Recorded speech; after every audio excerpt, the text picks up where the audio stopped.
Hello everyone and welcome to my video. This will be another oil painting, a landscape. If you like what you see, feel free to like, comment, or subscribe. Let's get into it. So today, I'm going to be mostly using a combination of sap green and transparent red oxide. And then for the sky, I'm going to put in kind of a purple. And today, I'm using liquid. First time using it. Normally I use a linseed oil, use that a lot. So liquid though, honestly, I have no complaints. It was a very good medium to use.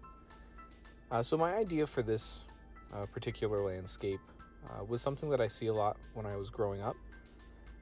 Grew up in Michigan, so we have a lot of kind of cornfields and a lot of very empty space. So I wanted to kind of bring that in to this one. So I had this idea in my head of a tree in the middle of a landscape, in the middle of a field.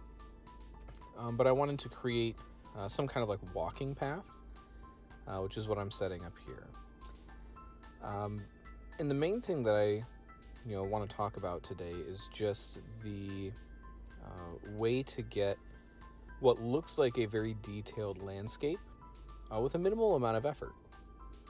So if you look, already I have kind of a really full brush out in front, and the tree is coming together. It is going to go through a couple changes, and I even decided to try to put some woods in behind it, so that it had this kind of opening up to an open field out into the middle of the painting. Now, when I'm looking into making a landscape like this, I just start with a general concept. Like I said, tree, field. And I knew I wanted my tree to be on the right. And then as I started kind of going along, I said, well, I have these Q-tips. Let's push some paint around. And with this, you get some really nice effects depending on what part of the Q-tip you use and how you angle it. And I think that, as you can see, you can get some very kind of tree or stump-like effects pretty quickly. Now, this was the second part of my idea. I wanted some kind of bluish, purplish sky. And I didn't want it to take over the painting necessarily. But I wanted to leave it as moderately purple so that I could bring in a lot of yellows towards the end. Now, that might be next video. I might add a little bit more yellow, or maybe even greens, I'm not sure yet.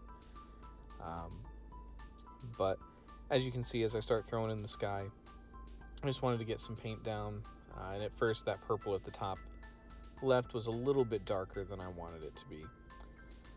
So I just, kind of threw down some ideas, thought maybe these would be clouds, or even if I could just get kind of a shaft of light coming down in through that top middle there. But one thing I started out with here is this idea that the light source was coming from behind me. So oftentimes, in a sunset, people like to paint towards the sun, right, and get that really nice gradient of yellow to orange to red. I didn't really want to do that here, so I wanted to, almost paint it like I'm looking away from the sun. And that's how I kind of started the whole first part of this painting. And then, I'll show you here how you change your mind on the direction you want your light to be in a painting. So this is where I start to add in a little bit darker of a horizon line. Obviously, if the sun's behind me, then it stands to reason that the horizon's going to look darker. Now, I think it is about this part of the painting, though, where I start thinking about a change. And if you notice this when you're painting, it's a pretty common thing. You start painting, you have this idea in your head of what you want it to be, and then it just starts kind of changing your mind as you're painting. And obviously I kind of committed to this, dark blue kind of transitioning into the sky.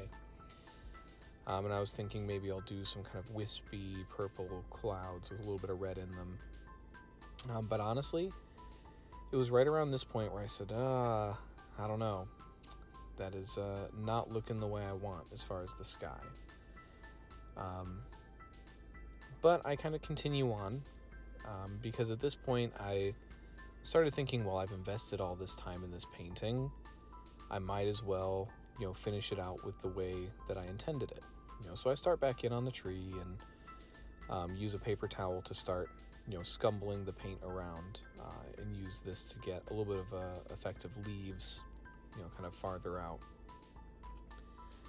But, I'm thinking to myself, well, now I have this, odd look of this very bright foreground. Now I can either darken the foreground, even though the light is supposed to be behind me, or I can darken the sky.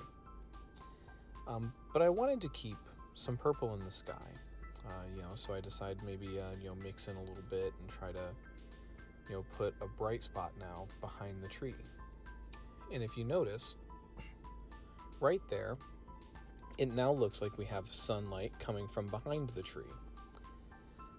And, maybe, just maybe, there is light coming from back there.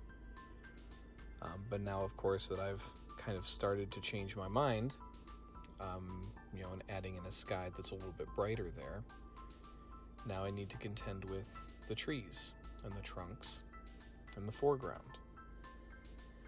So, very shortly here, you'll see me pick up a brush again and start to darken these trees again. And just as a kind of a side here, when you're doing anything like this, painting, I'm even talking about, changes that I wanted to make and, different ways that I approached this particular piece. Just know that you always have, the ability to let it dry and come back to it. So that's what I did here. I said, okay, I started out with a specific idea, and I want to change my mind. So let's do that. Oil paints are very forgiving in this way, very easy to change your mind. So I decided to darken the foreground, put in some level of a sky,